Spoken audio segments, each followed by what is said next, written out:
Everybody thought when they first heard the record was, gee, I can do better than that, and why don't I give it a shot?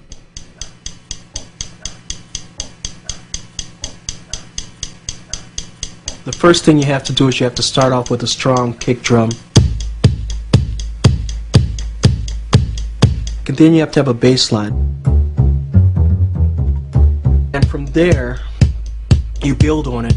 You build on it with snare drums. You build on it with the hi-hat. You build on it with the rim shot, with the claps. And then we just needed something to say over it. So I ended up saying "Time to Jack" and just kind of pitch my voice down a little bit.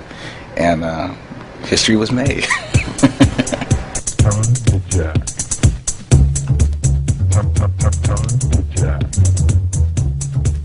Time to Jack. I can remember the first time I heard it played in a club was a club on Rush Street called the Mars Bar, and Farley was playing there. And I took it to him, and he looked at it, he put it on, and he listened to it in the headphones. About 5 seconds later, he slammed the fader over, and you hear just this thump, boom, boom, boom, boom. And then all of a sudden you hear, "Time to Jack." The crowd just went fucking wild. People just lost their minds.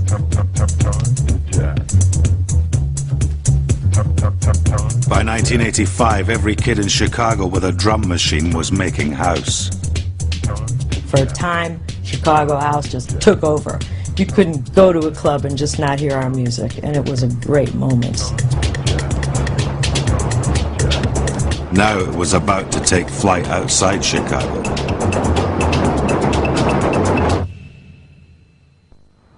They didn't know how to play their instruments. Most of them weren't even musicians. They came along with the music media, with the electronic revolution.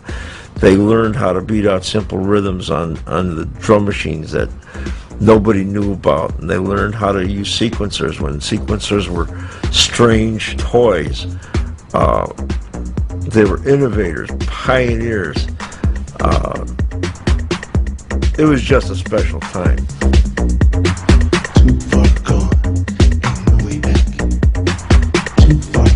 Larry Sherman owned Chicago's only record pressing plant. As the first wave of house tracks emerged, he launched the Trax label. If the guy brought in a tape today, I tried to have a record out within a week.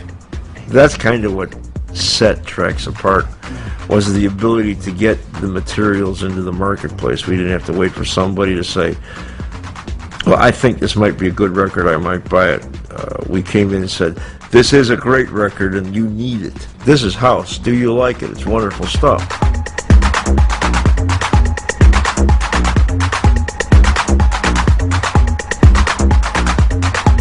Early releases like Adonis's No Way Back defined the emerging house sound. Release my soul, I lost control. But it was business skill that made Trax the dominant label. Vinyl at that time was running about 70 cents a pound or 30 cents a record, roughly. I couldn't afford it to produce large quantities because the cash flow was terrible. So I bought large quantities of new unsold records. Then he'd grind them up and he'd reprocess them again and make new records, which is why his records always had the pops and they weren't like very well pressed and they would warp and everything because it wasn't virgin vinyl. And I apologize to the public on this one. The reason that some of the records were at best shoddy at some times was because I just ran the parts. If they would still fit in the machine and didn't come out, I was running records. Made the best record you could make for a quarter.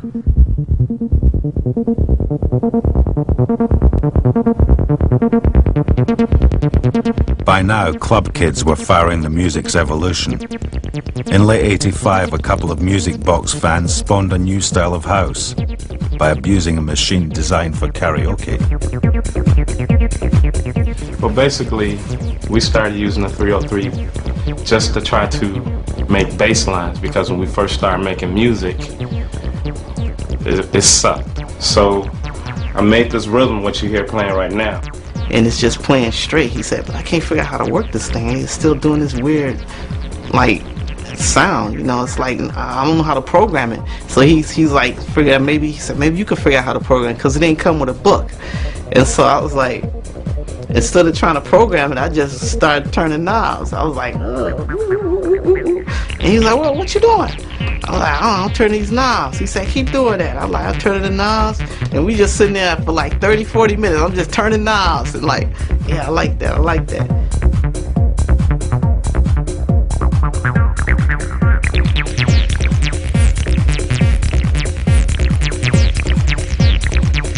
There's been 5,000 acid house records after that one, and nobody did it like Pierre.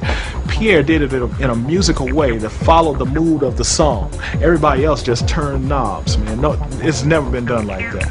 So if anybody would be daring enough to play this, it'll be Ron Hardy. He ended up playing it 4 times that night.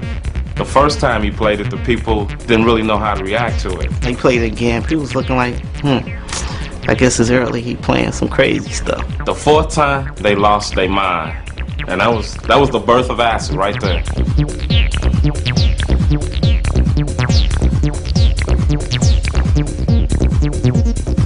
Ron Hardy gave me DJ Pierre's tape. Marshall Jefferson was the ear for Larry Sherman. Larry Sherman had no clue what was going on with the music. You know, I said, Larry, you gotta put this out. You gotta put it out. He said, there's no words on it. I said, yeah, but you said that about Can You Feel It?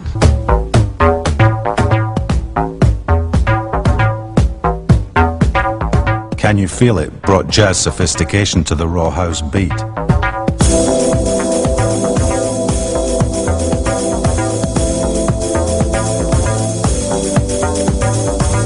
But despite a string of classics, bitterness was bubbling at Trax Records. You get the contract, he tells you how much money he's gonna give you, and that's it. And meanwhile, this guy could be making thousands and thousands and thousands of dollars on your music. All you had to do is say, this is a standard contract, and they say, oh, well, if it's a standard contract, where do I sign, you know? A lot of kids, you know, for $1,000, Larry would give them $1,000 and say, but I own everything. If you don't have the money, you can't go get a lawyer to read the contract for you. The retainer fee alone with a lawyer is going to kill you. Larry's admonitions to his artists who are signing up without lawyers, he would, at least I heard him say this, and he seemed to be, you know, doing it. He seemed to be proud of the fact that he was giving them this, like, warning in advance. You know, he says, oh, look, he'd say, I want you to know that this is a business. He says, and if I can screw you, he says, I will. You know what I mean? And he meant it. You know what I mean?